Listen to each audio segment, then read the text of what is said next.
नमस्कार सभी को। मेरे चैनल में आप सभी का हार्दिक स्वागत एवं अभिनंदन है। आप लोगों का इस समय मुझे बहुत ही सपोर्ट मिल रहा है, तो इसलिए आपको बहुत बहुत धन्यवाद एवं हार्दिक आभार। तो आइए आज का कथानक सुनते हैं। और आज का कथानक है बिंदा, जो कि अतीत के चलचित्र पुस्तक के अंतर्गत है और इसे लिखा है महादेवी बर्मन।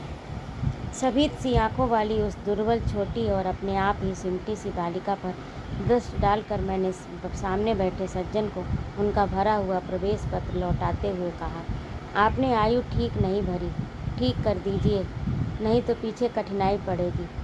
नहीं, ये तो गत आषाढ़ में 14 की हो चुकी। सुनकर मैंने कुछ विस्मय भाव से अपनी उस भावी विद्यार्थिनी को अच्छी तरह से देखा, जो 9 वर्षीय बालिका की सरल चंचलता से शून्य थी और 14 वर्षीय किशोर के सलज्ज उत्साह से अपरिचित। उसकी माता के संबंध में मेरी जिज्ञासा स्वगत न रहकर स्पष्ट प्रश्न ही बन गई होगी, क्योंकि दूसरी ओर से कुछ कुंठित उत्तर मिला। मेरी दूसरी पत्नी है और आप तो जानती ही होंगी। और उनके वाक्य को अधसुना ही छोड़कर मेरा मन स्मृतियों की चित्रशाला में 2 युगों से अधिक समय की भूल के नीचे दबे बिंदा या बिंदेश्वरी के धुंधले चित्र पर उंगली रखकर कहने लगा, ज्ञात है, अवश्य ज्ञात है। बिंदा मेरी उस समय की बाल्य सखी थी, जब मैंने जीवन और मृत्यु का अमिट अंतर जान नहीं पाया था। अपने नाना और दादी के स्वर्ग गमन की चर्चा सुनकर मैं बहुत गंभीर मुख और आश्वस्त भाव से घर भर को सूचना दे चुकी थी कि जब मेरा सिर कपड़े रखने की अलमारी को छूने लगा, तब मैं निश्चय ही एक बार उनको देखने जाऊंगी। न मेरे इस पूर्ण संकल्प का विरोध करने की किसी को इच्छा हुई और न मैंने एक बार मरकर कभी न लौट सकने का नियम जाना। ऐसी दशा में छोटे छोटे असमर्थ बच्चों को छोड़कर मर जाने वाली माँ की कल्पना मेरी बुद्धि में कहाँ ठहरती। मेरा संसार का अनुभव भी बहुत संक्षिप्त था। अज्ञानावस्था से मेरा साथ देने वाली सफ़ेद कुत्ती सीढ़ियों के नीचे वाली अंधेरी कोठरी में आंख मूंद पड़े रहने वाले बच्चों की इतनी सतर्क पहरेदार हो उठी थी कि उसका गुर्राना मेरी सारी ममता भरी मैत्री पर पानी फेर देता था। भूरी पूसी भी अपने चूहे जैसे निसहाय बच्चों को तीखे पहने दांतों से ऐसी कोमलता से दबाकर कभी ले जाती थी कि उनके कहीं एक दांत भी न चुभ पाता था। ऊपर की छत के कोने पर कबूतरों पर और बड़ी तस्वीर के पीछे गौरैया का जो भी घोंसला था, उसमें खुली हुई और छोटी छोटी चोंचों उसमें सावधानी से भरे जाते दोनों और कीड़े मकोड़ों को भी मैंने अनेक बार देख चुकी थी। बछिया को हटाते हुए ही रमा कर घर भर को ये दुखद समाचार सुनाने वाली श्यामा गाय की व्याकुलता भी मुझसे छिपी नहीं थी। एक बच्चे को कंधों से चिपकाए एक उंगली पकड़े हुए जो भिखारिन द्वार द्वार फिरती थी, वह भी तो बच्चों के लिए कुछ मांगती रहती थी। अतः मैंने निश्चित रूप से समझ लिया कि संसार का सारा कारोबार बच्चों को खिलाने पिलाने सुलाने आदि के लिए हो रहा है, और इस महत्वपूर्ण कर्तव्य में भूल न होने देने का काम नामधारी जीवों को सौंपा गया है। और बिंदा के भी तो माँ थी, जिन्हें हम पंडिताइन चाची और बिंदा नई अम्मा कहती थी। वे अपनी गोरी मोटी देह को रंगीन साड़ी में सजे कसे चारपाई पर बैठकर फूले गाल और चिपटी सी नाक के दोनों ओर नीले कांच के बटन सी चमकती हुई आँखों से युक्त मोहन को तेल मलती रहती थी। उसकी विशेष कारीगरी से समारी पाटियों के बीच में लाल स्याही की मोटी लकीर सा सिंदूर, उनीदी सी आँखों में काले डोरे के समान लगने वाला काजल, चमकीले कर्णफूल, गले की माला, नगदार रंग बिरंगी चूड़ियाँ और घुंघरूदार बिछुए मुझे बहुत भाते थे, क्योंकि ये सब अलंकार उन्हें गुड़िया की समानता दे देते थे। ये सब तो ठीक था, पर उनका व्यवहार विचित्र सा जान पड़ता था। सर्दी के दिनों में जब हमें धूप निकलने पर जगाया जाता था, गर्म पानी से हाथ मुँह धुलाकर मोजे जूते ऊनी कपड़ों से सजाया जाता था और मना कर गुनगुना दूध पिलाया जाता था, तब पड़ोस के घर में पंडिताइन चाची का स्वर उच्च से उच्चतर होता रहता था। यदि उस गर्जन तर्जन का कोई अर्थ समझ में न आता, तो मैं उसे श्याम के रम्हाने के समान स्नेह का प्रदर्शन भी समझ सकती थी। परंतु उसकी शब्दावली परिचित होने के कारण भी कुछ उलझन पैदा करने वाली थी। उठती है या आऊँ? बैल कैसे दीदे क्या निकाल रही है? मोहन का दूध कब गर्म होगा? अभागी मरती भी नहीं। यदि वाक्यों में जो कठोरता की धारा बहती रहती थी उसे मेरा अबोध मन भी जान ही लेता था। कभी कभी जब मैं ऊपर की छत पर जाकर उस घर की कथा समझने का प्रयास करती तब मुझे मैली धोती लपेटे हुए बिंदा ही आंगन से चौके तक फिरकनी सी नाचती दिखाई देती। उसका कभी झाड़ू देना, कभी आग जलाना, कभी आंगन के जल से कलसी में पानी लाना, कभी नई अम्मा को दूध का कटोरा देने जाना मुझे बाजीगर के तमाशा जैसा लगता था, क्योंकि मेरे लिए तो वे सब कार्य असंभव से थे। पर जब उस विस्मित कर देने वाले कौतुक की उपेक्षा कर पंडिताइन चाची का कठोर स्वर गूंजने लगता, जिसमें कभी कभी पंडित जी की घुड़की का पुट भी रहता था, तब ना जाने किस दुख की छाया मुझे घेरने लगती। उसकी सुशीलता का उदाहरण देकर मेरे नटखटपन को रोका जाता कि वहीं बिंदा घर में चुपके चुपके कौन सा नटखटपन करती रहती है, इसे बहुत प्रयत्न करके भी मैं समझ ना पाती। मैं एक भी काम नहीं करती थी और रात दिन ऊधम मचाती रहती, पर मुझे तो माँ ने न मर जाने की आज्ञा दी, न आँख निकाल लेने का भय दिखाया। एक बार मैंने पूछा भी, क्या पंडिताइन चाची तुम्हारी तरह नहीं है? माँ ने मेरी बात का अर्थ इतना समझा ये तो पता नहीं, पर उन्होंने संक्षिप्त हैं से न बिंदा की समस्या का समाधान कर हो सका और न मेरी उलझन सुलझ पाई। बिंदा मुझसे कुछ बड़ी ही रही होगी, परंतु उसका नाटापन देखकर ऐसा लगता था मानो किसी ने ऊपर से दबाकर उसे छोटा कर दिया हो। 2 पैसों में आने वाली खंजड़ी के ऊपर चढ़ी हुई झिल्ली के समान पतले चर्म से मढ़े और भीतर की हरी हरी नसों की झलक देने वाले उसके दुबले हाथ पैर न जाने किस अज्ञात भय से अवसन्न रहते थे। कहीं से कुछ आहट होते कि उसका विचित्र रूप से चौंक पड़ना और पंडिताइन चाची का स्वर कान में पड़ते ही उसके सारे शरीर का थरथरा उठना मेरे विस्मय को बढ़ा ही नहीं देता था, प्रत्युत उसे भय में बदल देता था। बिंदा की आंखें तो मुझे पिंजड़े में बंद चिड़िया की याद दिलाती थी। एक बार जब 2-3 करके तारे गिनते गिनते उसने एक चमकीले तारे की ओर उंगली उठाकर कहा, वह रही मेरी अम्मा। तब तो मेरे आश्चर्य का ठिकाना न रहा। क्या सबकी एक अम्मा तारों में होती हैं और एक घर में? पूछने पर बिंदा ने अपने ज्ञान कोष में से कुछ कण मुझे दिए। तब मैंने समझा कि जिस अम्मा को ईश्वर बुला लेता है वह तारा बनकर ऊपर से बच्चों को देखती रहती है, और जो बहुत सज से घर में आती है वह बिंदा की नई अम्मा जैसी होती है।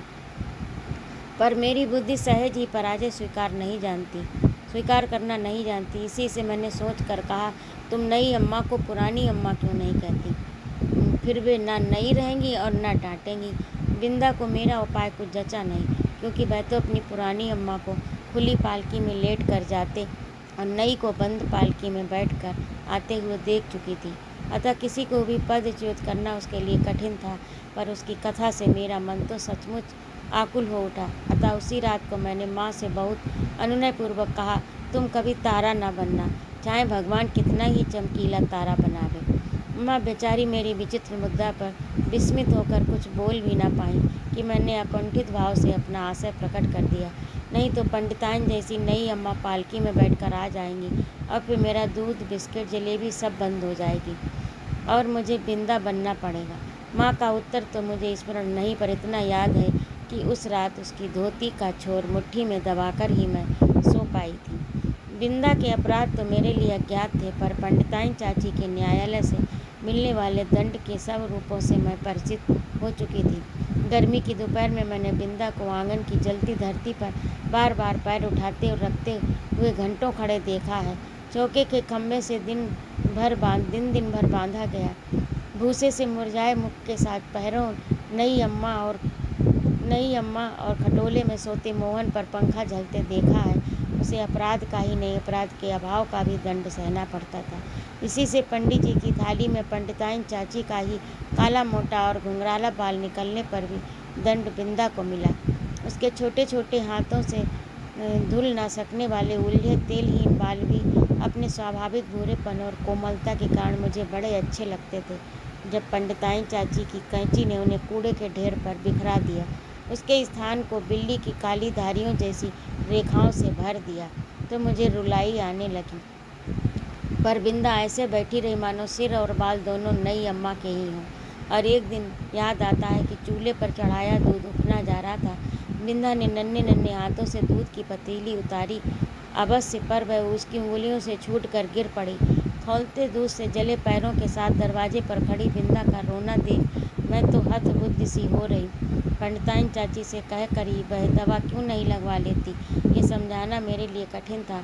उस पर जब बिंदा मेरे हाथ अपने जोर से धड़कते हुए हृदय से लगाकर कहीं छिपा देने की आवश्यकता बताने लगी, तब तो मेरे लिए सब कुछ रहस्यमय हो उठा। मैं अपने घर में खींच लाई अवश्य, पर न जाने ऊपर के खंड में माँ के पास ले जा सकी और न छिपाने का स्थान खोज सकी। इतने में दीवारें लांग कर आने वाली पंडिताइन चाची के उग्र स्वर ने भय से हमारी दिशाएं रूंध दी। इसी से हड़बड़ाहट में हम दोनों उस कोठरी में जा घुसी जिसमें गाय के लिए घास भरी जाती थी। मुझे तो घास की पत्तियां भी चुभ रही थीं। कोठरी का अंधकार भी कष्ट दे रहा था, पर बिंदा अपने जले पैरों को घास में छिपाए और दोनों ठंडे हाथों से मेरा हाथ दबाए ऐसे बैठी थी मानो घास का चुभता हुआ ढेर रेशमी बिछौना बन गया हो। मैं तो शायद सो गई, क्योंकि जब घास निकालने के लिए आया हुआ गोपी इस अभूतपूर्व दृश्य की घोषणा करने के लिए कोलाहल मचाने लगा, तब मैंने आंखें मलते हुए पूछा, क्या सवेरा हो गया? हाँ।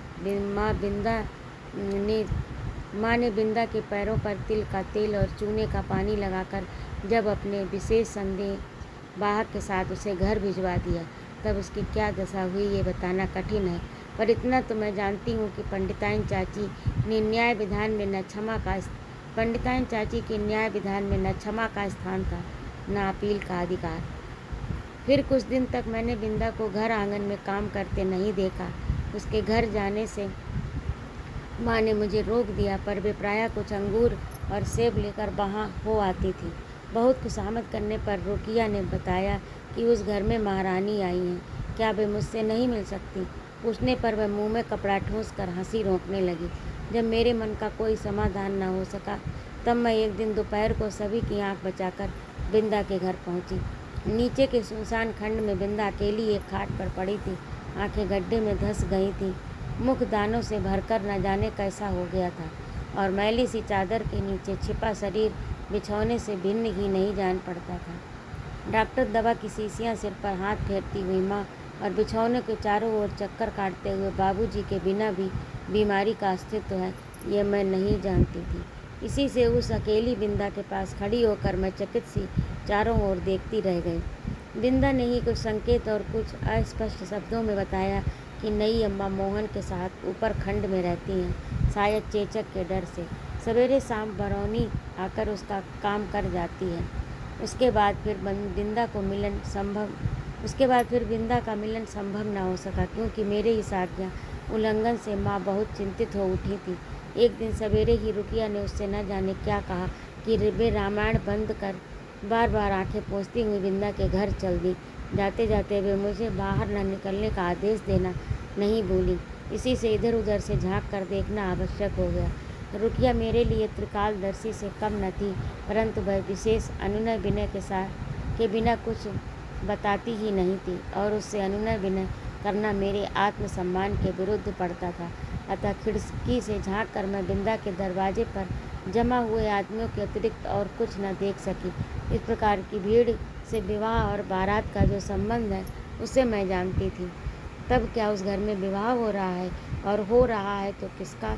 आदि प्रश्न मेरी बुद्धि की परीक्षा लेने लगे। पंडित जी का विवाह तो तब होगा जब दूसरी पंडिताइन चाची भी मर कर तारा बन जाएंगी, और बैठ न सकने वाले मोहन का विवाह संभव नहीं।